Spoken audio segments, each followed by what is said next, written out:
کی کچھ صورتحال ایوارڈز کی، اور اب خواتین حضرات وہ لمحہ آ گیا ہے کہ ہم آنریبل پرائم منسٹر کو سنیں.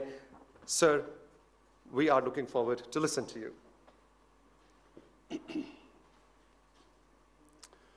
بسم اللہ الرحمن الرحیم. ایاک نعبد و ایاک نستعین. جناب امین اسلم، آپ کو، زرتاج گل آپ کو، اور ساری جو ہماری کلائمیٹ چینج کی منسٹری ہے، میں آج آپ سب کو خراج تحسین پیش کرنا چاہتا ہوں کہ آپ نے پہلے تو یہ سوچا اس کمپٹیشن کا، یہ شہروں کے اندر کمپٹیشن، اور پھر جب شہروں کے اندر کمپٹیشن تو اس کا مطلب جو شہروں کے ایڈمنسٹریٹرز تھے، ڈپٹی کمشنرز، ان کے اندر کمپٹیشن، اور پھر آپ نے ہمارے ملک کی جو سب سے بڑا اثاثہ ہے، ہماری یوتھ، جن میں والنٹیرزم کا جذبہ ہے. میرے سے زیادہ کوئی اس چیز کو نہیں جانتا کہ پاکستان میں کتنا جذبہ ہے خیرات دینے کا، والنٹیئر کا، اپنا ٹائم دینے کا، کام کرنے کا ملک کے لیے. ہم ایک بڑے خوش قسمت قوم ہیں، اور ہمیں اپنی خود طاقت کا بھی نہیں پتہ، کیونکہ ہم اللہ میں ماننے والے ہیں. زیادہ تر لوگ گناہ گار بھی ہوتے ہیں، لیکن ان کو اپنی آخرت کی فکر ہوتی ہے، وہ اللہ کو خوش کرنا بھی چاہتے ہیں. اور ایسے جب لوگ ہوتے ہیں تو ان کے اندر ایک وہ چیز ہوتی ہے جو کہ بالکل بڑے کم لوگوں میں نے دیکھا ہے، جو اللہ میں نہیں مانتے، ان میں نہیں ہوتی وہ. کیونکہ آخرت کی فکر ہوتی ہے تو ہم سارا وقت سوچتے ہیں، سیلفش زندگی جب گزاریں تو کہیں ذہن میں آتا ہے کہ ہمیں کچھ نہ کچھ اللہ کو خوش کرنے کے لیے کرنا چاہیے. اور مجھے اس چیز کا کبھی اندازہ نہ ہوتا اگر میں شوکت خانم کے لیے پیسے اکٹھے کرنے میں پبلک میں نہ نکلتا. جب میں پبلک میں نکلا تو تب مجھے اندازہ ہوا کہ وہ لوگ جن کے پاس کچھ بھی نہیں تھے پیسے، وہ بھی شرکت کرنا چاہتے تھے. ایک کینسر ہاسپٹل ایک بن رہا تھا لاہور میں، لیکن سارے پاکستان میں لوگوں نے شرکت کی اس میں. اور عام لوگوں کی میں بات کر رہا ہوں، چھابڑی والا، جو چائے بنانے والا ہے، وہ گاڑی میں ڈرائیور، رکشہ ڈرائیور، یہ سب نے اپنی حیثیت کے مطابق شرکت کی. تو میں بڑا حیران ہوتا تھا کہ یہ کیوں بیچاروں کے پاس اتنا زیادہ ہے بھی نہیں، تو یہ کیوں ہی شرکت کرتے ہیں. تو ساروں نے آخر میں یہ کہا کہ جی ہم اپنی آخرت کے لیے کر رہے ہیں، ہم اللہ کو خوش کرنے کے لیے کر رہے ہیں. تو میں نے تب ریئلائز کیا کہ بہت بڑی طاقت ہے ہمارے ملک میں، جس کو ہم استعمال نہیں کرتے. ہمیں پتہ نہیں ہے کہ ہم کتنی ایک عوام کی طاقت کے اوپر بیٹھے ہوئے ہیں، اور وہ کیوں ہم اس کو استعمال نہیں کر پائے؟ کیونکہ ہماری گورنمنٹ اور عوام کے اندر ایک بہت بڑا گلف ہے، ایک بڑی گیپ ہے. تو جب بھی ہم، اور میں نے اپنی زندگی میں دیکھا ہے، جب بھی گورنمنٹ نے اور عوام نے ایک طرف راستہ پکڑا ہے، ایک آبجیکٹو کی طرف گئے ہیں، ملک وہ کام کر چکا ہے اور کر سکتا ہے جو ہمیں خود بھی نہیں اندازہ. تو یہ جو انیشیٹو ہے، یہ بڑا امپورٹنٹ انیشیٹو ہے ہمارے مستقبل کا. پہلے تو ہم سب کو یہ پتہ ہونا چاہیے کہ ہمارے نبی صلی اللہ علیہ وسلم کی یہ حدیث ہے کہ آدھا ایمان صفائی ہے آپ کی. میں جب کتاب پڑھ رہا تھا، کتابیں میں نے پڑھی کہ جب کروسیڈرز، جب پہلی دفعہ ان کا ٹاکرا ہوا مسلمانوں سے آج سے 1000 سال پہلے، تو ان کے میں اکاؤنٹس پڑھ رہا تھا.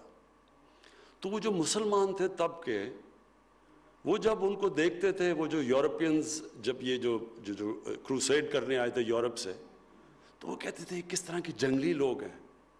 کہتے تھے نہاتے نہیں ہیں، یہ صاف لوگ نہیں ہیں. اور وہ دوسری طرف کہتے تھے کہ یہاں پہلی دفعہ انہوں نے حمام دیکھے جدھر لوگ نہاتے تھے، صفائی تھی. تو بڑا کانٹراسٹ تھا دو سیولائزیشنز کے بیچ میں، کہ صفائی تھی، صاف ستھرے لوگ تھے، اور ان کے مقابلے میں وہ جنگلی ان کو کہتے تھے. لیکن بدقسمتی سے آج اگر آپ یورپ میں جائیں، اور تو چھوڑیں سوئٹزرلینڈ میں جائیں، جرمنی میں جائیں، تو آپ حیران ہو جائیں گے کہ انہوں نے کس طرح اپنے ملکوں کو صاف ستھرا رکھا ہوا ہے۔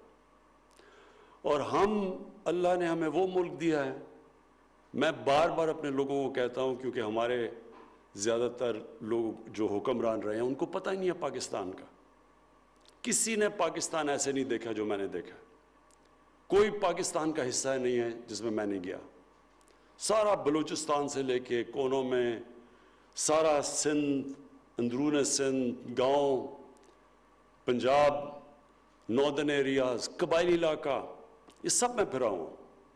میں آپ کو یقین دلاتا ہوں کہ شاید ہی اللہ نے کسی ملک میں اتنی نعمتیں اپنی بخشی ہیں جو پاکستان کو اس نے بخشی ہیں۔ ہم نے ان نعمتوں کی قدر نہیں کی اب تک۔ میں نے اپنی آنکھوں کے سامنے پاکستان کے جنگلات تباہ ہوتے دیکھے، ہم نے اپنی زندگی میں دیکھا ہے کہ جو پشاور تھا اس کو کہتے تھے سٹی آف گارڈنز، پشاور کے اندر ہم نے تباہی دیکھی، آہستہ ان پلانڈ سیٹلمنٹ، درخت اڑتے دیکھے ہیں۔ لاہور، میں تو لاہور میں بڑا ہوا ہوں، لاہور کے اندر یعنی ایسی صاف شہر تھا لاہور۔ ہم تو جدھر زمان پاک میں رہتے تھے وہ تو ایسے تھا کوئی دیہات تھی، ہم تو وہاں بڑے کھیتوں میں آرام سے، بلکہ جب مال روڈ سے H S N college cross کرتے تھے ٹیمپریچر ڈراپ ہو جاتا تھا، کیونکہ وہاں ساری ہریالا تھا، پانی نلکے کا پانی میٹھا تھا، اور پشاور کا پانی تو لوگ منرل واٹر سمجھ کے سارے پاکستان میں پیتے تھے، ایسا صاف پانی تھا۔ تو یہ جو تباہی آئی ہے، یہ ہم نے اللہ کی نعمتوں کی قدر نہ کر کے ہم آج یہاں پہنچے۔ لیکن اللہ نے انسانوں کو اتنی قوت دی ہے، جو انسان کی جو ول ہے، جب ایک انسان فیصلہ کر لیتا ہے تو انسان کچھ بھی کر سکتا ہے، لیکن سب سے پہلے وہ ارادہ کرتا ہے، وہ مینٹلی سوچتا ہے کہ میں نے ایک تبدیلی لے کے آنی ہے اپنی زندگی میں، اور اس میں قرآن کی آیت ہے کہ اللہ کبھی کسی قوم کی حالت نہیں بدلتا جب تک وہ قوم خود اپنی حالت بدلنے کی کوشش نہ کرے۔ تو یہ جو کلین گرین کا ہم نے فیصلہ کیا ہے، جو ہم نے اپنے سامنے اپنے شہروں کو تباہ دیکھا ہے، کچرا، گندگی، کراچی کیسا ہوتا تھا؟ کراچی آپ جاؤ، گندگی کے ڈھیر لگے ہوئے ہیں، سمندر میں سارا ہم سیوریج پھینک رہے ہیں کراچی کا، وہاں مچھلیاں، وہاں بیچارے جو مچھیرے تھے وہ بہت اندر جانا پڑتا ہے ان کو مچھلی پکڑنے کے لیے، کیونکہ وہاں مچھلیاں ختم ہو گئی ہیں، جدھر جدھر وہ سارا گند جاتا ہے۔ اور جو آب و ہوا ہے، میں تو لاہور کی بات کر سکتا ہوں، لاہور کے اندر جس طرح کی اس وقت پولوشن آتی ہے، یہ اس مہینے میں اکتوبر میں اور نومبر میں، کیونکہ لاہور میں پچھلے 20 سال کے اندر 70% درخت کٹ گئے ہیں لاہور میں۔ صرف آپ گوگل کر لیں کہ 20 سال پہلے لاہور کیا تھا اور اب دیکھیں تو 70% وہاں کا گرین کور ختم کر دیا ہے۔ اس کا مطلب کہ جو درختوں نے جو آکسیجن دے کے پولوشن کم کرنی تھی وہ پولوشن پھیل گئی ہے، اور پولوشن کا یہ حال ہے کہ لاہور کے اندر جو لیولز ہیں پولوشن کے، اب وہ دنیا میں جو خطرہ کہتے ہیں نا کہ جدھر انسان کی صحت کو خطرہ ہوتا ہے، اس سے کئی زیادہ لیول اوپر چلے جاتے ہیں یہ مہینے اکتوبر، نومبر اور دسمبر۔ اور مجھے خوف کیا ہے کہ ہم نے اور اللہ کے کرم سے اچھی پالیسیز بھی بنائی، قوم نے بھی مل کے کیا، جو پاکستان نے کرونا کا جس طرح ہم نے مقابلہ کیا اور جس طرح کرونا کے لیے ہم نے پالیسیز بنائی، آج دنیا اکنالج کرتی ہے کہ پاکستان سے سیکھو۔ ورلڈ ہیلتھ آرگنائزیشن کہتی ہے کہ پاکستان ان 4 ملک میں ہے جنہوں نے سب سے بہترین فیصلے کیے کرونا سے اپنی قوم کو نکالنے کے لیے، کہ اپنے لوگوں کو معاشی تباہی سے بھی بچا لیا۔ معاشی تباہی تو ساری دنیا میں آئی ہے کرونا کی وجہ سے، لیکن پاکستان نے اس کے سب سے برے اثرات سے بھی بچا لیا بنسبت ہندوستان، جدھر سب سے زیادہ تباہی آئی ہے ان کی معاشیت کو، اور اپنے لوگوں کو جانیں بھی بچا لی کرونا سے۔ لیکن مجھے ڈر یہ ہے کہ ان 2 مہینے میں یہ جو اکتوبر کا اور نومبر کا مہینہ ہے، اس میں جو پولوشن ہے وہاں جس لیول کی اب پولوشن ہوتی ہے اور اس کی وجہ سے ویسی وائرسز پھیل جاتی ہیں لاہور میں، تو ہمیں خوف یہ ہے کہ اب یہ اس وقت وہ شہر جدھر پولوشن زیادہ، مثلا فیصل آباد ہے، لاہور ہے، کراچی ہے، پشاور ہے، گجرانوالہ ہے، جدھر زیادہ پولوشن لیولز ہیں، اور جدھر پولوشن جب سردیوں میں پولوشن زیادہ ہوتی ہے اور ٹھنڈ ہوتی ہے تو وہ اوپر بیٹھ جاتی ہے شہر کے، اس سے ویسی وائرسز پھیل جاتی ہیں. تو ہمیں یہ خوف ہے کہ یہ کرونا پھر سے نہ سیکنڈ سپائک نہ آ جائے. تھوڑے کیسز بڑھ رہے ہیں لیکن ہمیں خوف ہے کہ زیادہ تیزی سے نہ بڑھے، جس کو مانیٹر کر رہے ہیں ہم.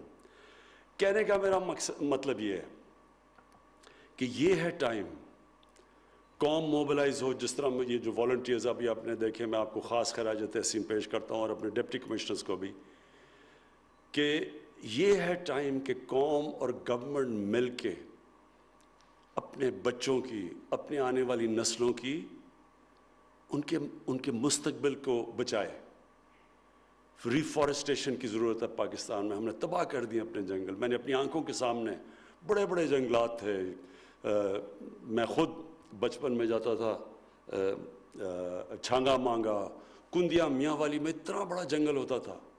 ہم نے اپنی آنکھوں میں یہ سارے ناردرن ایریاز میں جب شروع میں یہ جب ابھی کارکورم ہائی وے بھی نہیں بنی تھی، جب میں گلگت ادھر ان علاقوں میں گیا، جس طرح ہم نے اپنے جنگلات کی تباہی کی ہے، اس کا آخر میں نقصان اٹھانا پڑتا ہے ہماری آنے والی نسلوں کو.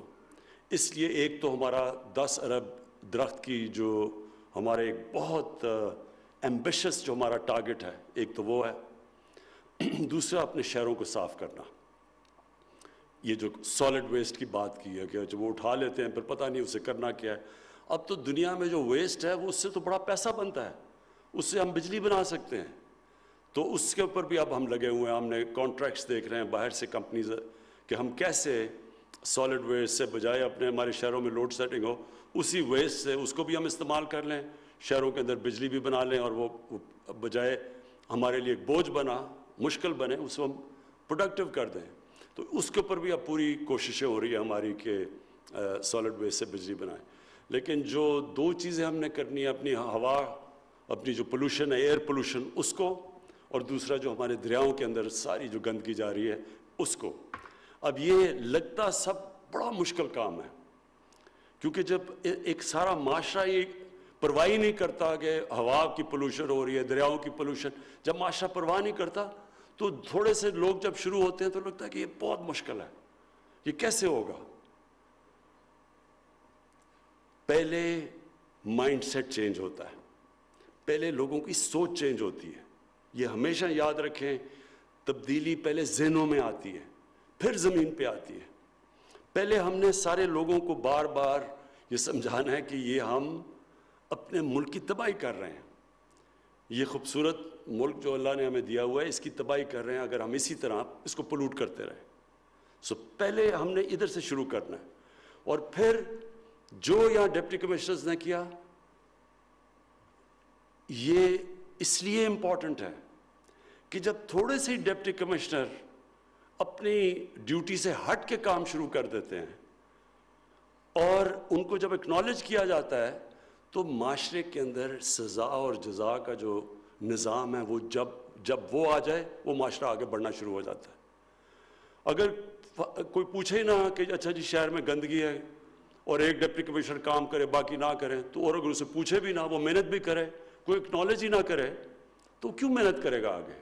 تو ہم نے اب سے انسینٹیوز دینے شروع کرنے ہیں. جن ضلعوں کے اندر ڈپٹی کمشنرز نے کام کر کے اپنے ضلعوں کے میں، جس طرح اٹک کی بات کی، اور آئی ہوپ یہاں سفارش نہیں تم نے کروائی تھی اٹک میں، اگر اٹک کی بات کی ہے تو اٹک کے ہم نے ڈپٹی کمشنر کو اٹھانا ہے، اس کے پھر اے سی آر کے اندر جانا چاہیے، اس کو پھر اس کو اکنالج کرنا چاہیے، اس کو بونسز ملنے چاہیے، اس کی تنخواہ میں اضافہ ہونا چاہیے. اور جن علاقوں کے اندر ڈپٹی کمشنرز وہاں گندگی ہے، وہاں صفائی نہیں ہے، ان کو اس کی سزا ملنی چاہیے. یہ ہوگا جب ہمارا معاشرہ اوپر جائے گا. ابھی تک جو ہماری بیوروکریسی کا سسٹم بن گیا ہے، سزا اور جزا ہے ہی نہیں. ساروں کو کٹھوں کو ایک ہی دم جب تنخواہیں کرنی ہوتی سب کو ایک ہی دم تنخواہیں اوپر کر دیتے ہیں. کوئی نہیں یہ دیکھتا کہ کس نے محنت کی کس نے نہیں کی. تو ایک تو یہ ہو گیا. اور دوسرا جو والنٹیئرز، ان کو یہ تو خاص لوگ ہیں اس ملک کے، اور یہ آپ نے 1,20,000 کی بات کی. یہ جو ہمارے ٹائیگرز ہیں وہ بھی تقریباً ماشاءاللہ 10 لاکھ سے اوپر ہیں. ہم نے اب اپنے والنٹیئرز کو پوری طرح اپنی ایڈمنسٹریشن کے ساتھ مل کے اس اب پوری مہم میں شرکت کرنی ہے. اور مجھے یہ بھی خوشی ہے کہ سارے شہروں نے فیصلہ کیا ہے، سارے پاکستان کے شہروں نے، کہ وہ اب اس کمپٹیشن میں پورا حصہ لیں گے.